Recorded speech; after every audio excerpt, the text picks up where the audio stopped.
I watched Taylor Swift's documentary. I don't know if anyone... Who loves Taylor Swift? Honk if you love her. Wow. Okay. Yikes. Who doesn't get it? Okay. All right, so even.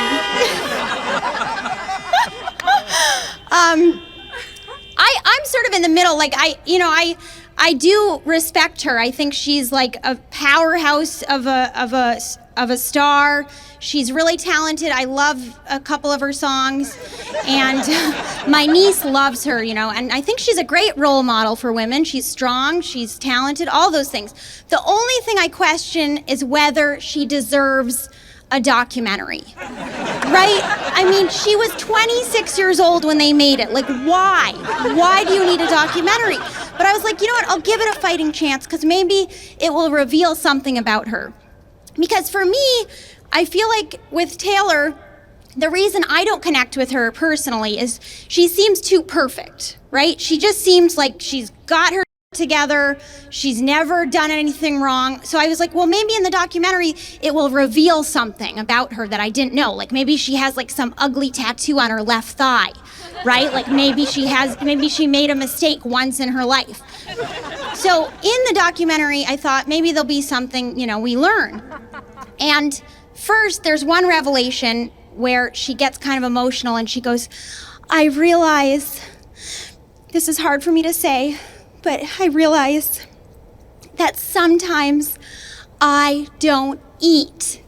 And we're like, we know, Taylor. This isn't news. Like, we've been watching you since you were 16. We don't think you've eaten since, Like, that's not a revelation.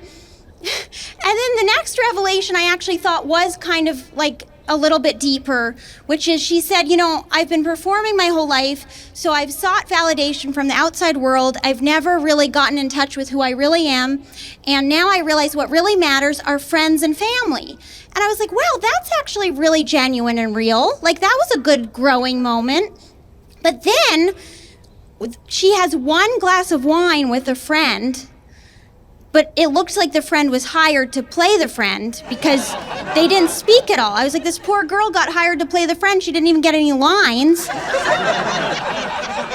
was like, that sucks for that girl, And then the next scene is she gets on the phone with her agent when she finds out she wasn't nominated for any Grammys, right?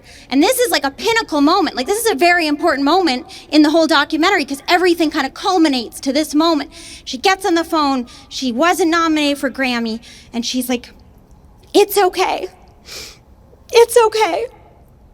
I'm just gonna write the best song ever! And then she does, and then she goes to the top of the charts and she gets everything she ever wanted. And I was like, whoa. Wait a second. I thought this was a moment where you're supposed to be like, it doesn't matter. None of this is real. What matters is the people that I love. What matters is getting in touch with who I am. I'm gonna go on a silent yoga retreat with my mother. I'm gonna get rid of all of my material wealth.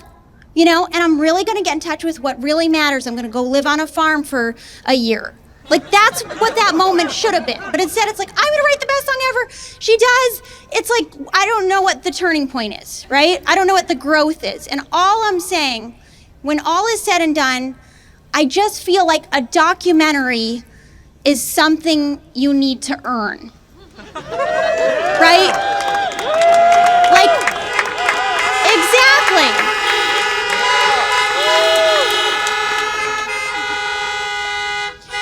Like Amy Winehouse earned her documentary.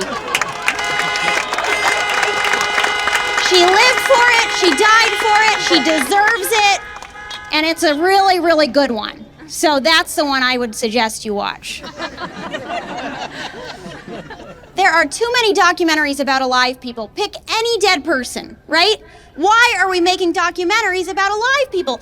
Go live your life, go have a career. We'll watch the documentary when you're dead, right?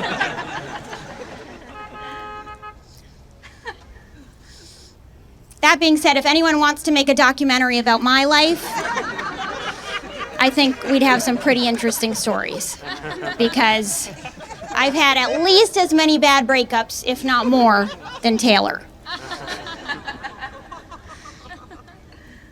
Yeah, I have. I don't know why. It's like I want to find love, but it feels like it's hard to find.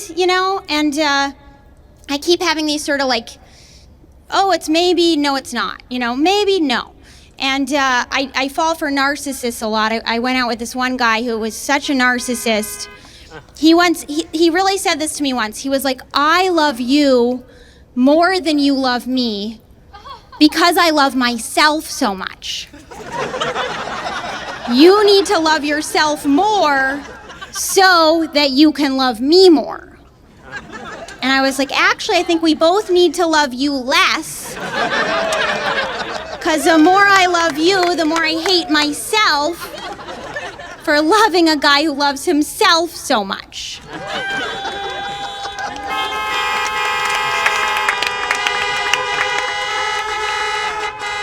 I think another clue that your romance might be on the outs is I think it starts to sizzle the second you start taking off your own clothes.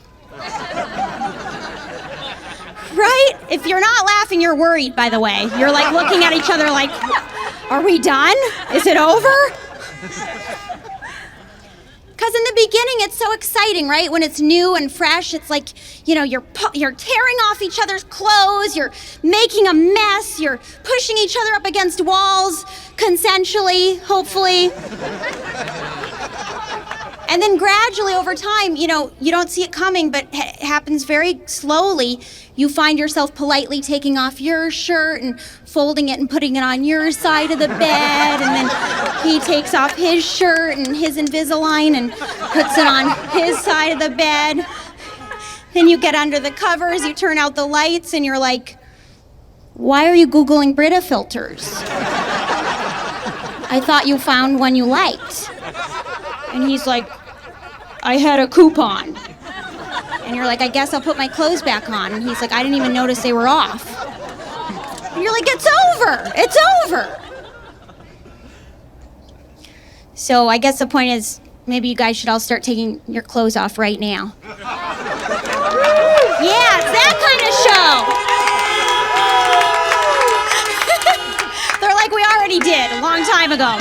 First joke in, we were naked.